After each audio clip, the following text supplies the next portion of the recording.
I know other people have painted painted ice, and there are a lot of late 19th, early 20th century painters who did iceberg paintings. So yeah, the luminous group up did in a lot Nova Scotia and stuff, right. and there are more oils.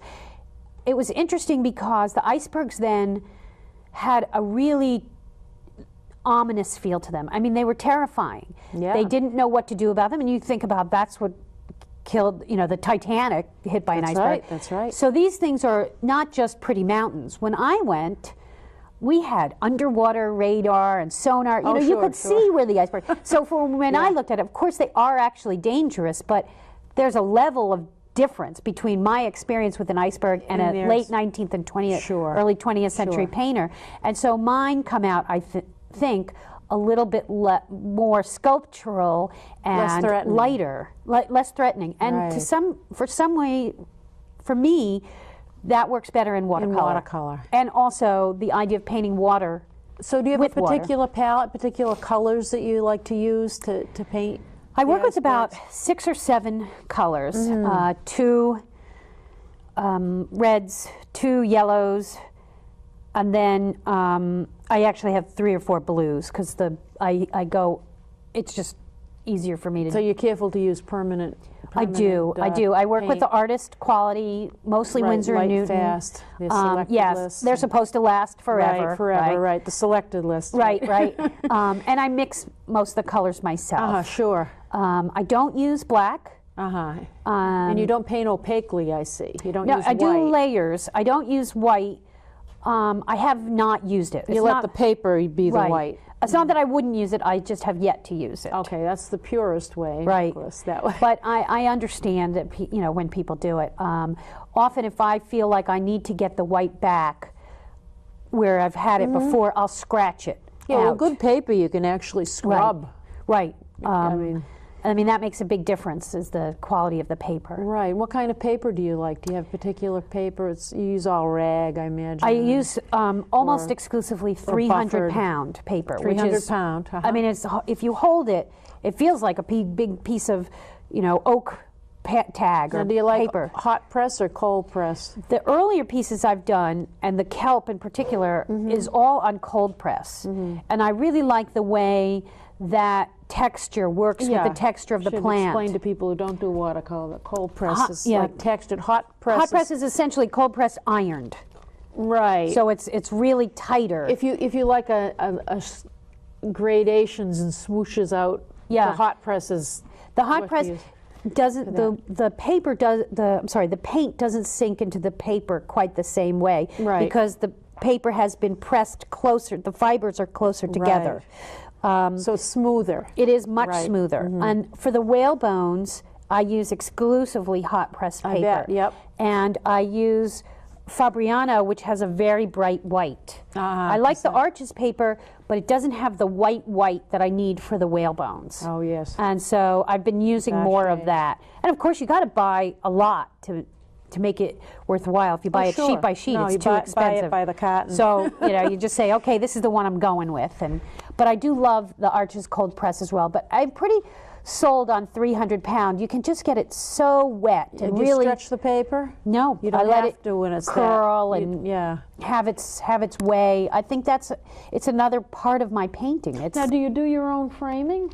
I actually have them all framed. I see you have this float framed. They're all.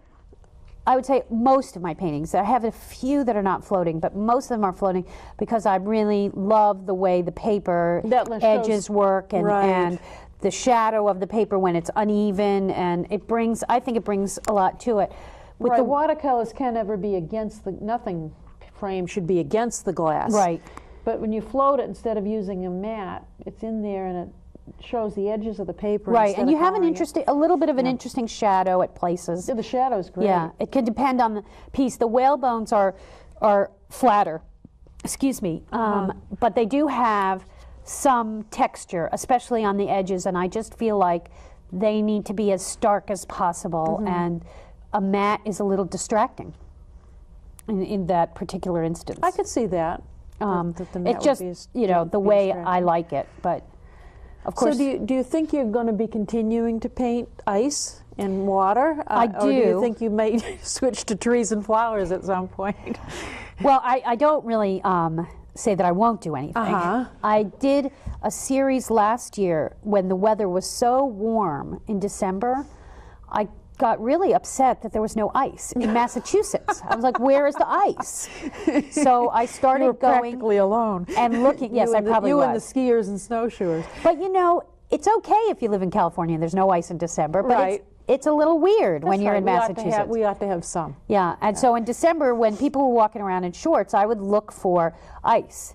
And there would be a tiny, tiny bit every morning that would last half an hour, 15 minutes. Just, you know, had frozen at 5 o'clock in the morning. Inspired by ice on the window? I've taken pictures of ice in parking lots. Wow. And so there's a lot of junk in it. You must have been an Eskimo in your last life. Might have been.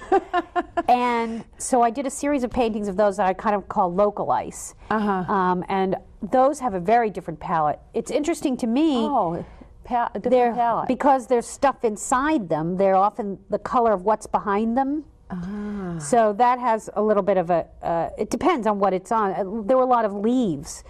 Leaves, so there would be reds and yellows and stuff like that. But what I found that was so interesting was to paint ice that was going to last 15, 20 minutes, whereas my paintings of Antarctica have ice that's 10,000 years old. Which is pretty amazing. Yeah, so that was an interesting thing. I recently got back from Iceland. Oh, you went to Iceland? I went to Iceland. And the ice there, although I went in the winter where, unfortunately, there's a lot of snow on top of the ice. So I didn't get that many ice pictures. Yeah. But you don't like snow as well. No, it's not as interesting to me. I can see that, because it doesn't reflect and stuff the same way. It doesn't, it's just a little different. But the ice there has a very black tint to it, because glaciers are essentially frozen rivers. Whatever they're pushing is what is in them. And in Iceland, the glaciers are pushing volcanic rock, this black volcanic rock. So they're black. They have a black gray edges to them, and on the top sometimes. I mean, there's still that blue. There's still the clear, and there are things that grow on ice. I mean, there are a lot of other colors, but there's a black to it that you don't see in Antarctica in the same way. Oh, isn't and that so it's interesting. So and you're then becoming an expert on on the different colors. Then when I was in Alaska, I was very far south in Alaska, just at the very bottom of it, and the ice there, the glaciers are pushing against dirt, and actually it's quite green there, so it's much browner. Wow. It's very interesting. We're running out of time, so I just want to say your show's running between May 30th and June 27th. And everybody should come and see it. And thank you so much for being here. It's really fascinating. I hope that it will cool people down if it's hot in June.